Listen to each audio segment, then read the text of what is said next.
Grand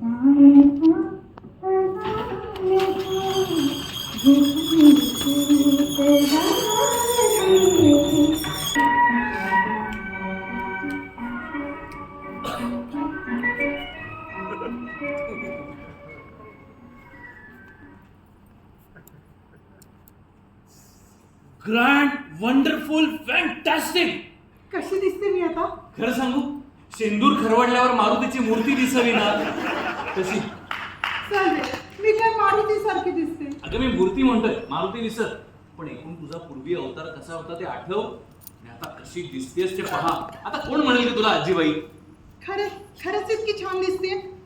पण मला कसं विचारतेस? त्या रघुराला विचार, म्हणजे तोच खरी दाद देईल तुला. बाकी त्याला विचारण्यात तरी काय म्हणजे अर्थ आहे म्हणा. तुझ्या त्या तसल्या अवतारावर देखील तो तुझ्यावर लट्टू झाला होता. आता त्यानं तुला पाहिलं ना तर बेशुद्धच पडेल तो. हे सगळं तू म्हणतोयस, पण तो मला असं एकदा देखील म्हणाला नाही. कसं म्हणेल? अंमळ रंगात येऊन तुझं कौतुक करायची काय सोय आहे? रघुरायानं तुझी जबरदस्त धास्ती घेतली बाबा. धास्ती? का? कशासाठी? त्याने तुझ्याशी लाडात बोलायला जावं आणि तिरीमिरीत त्याचा खांदा उकडून ठेवायची. आली का पंचायत? इतकी का मी दुष्ट आहे? दुष्ट नाही. पण कसं आहे ना कन्यारत्न, कुणी सौंदर्याला दाद दिली तर रसिकतेनं त्याला साथ द्यायला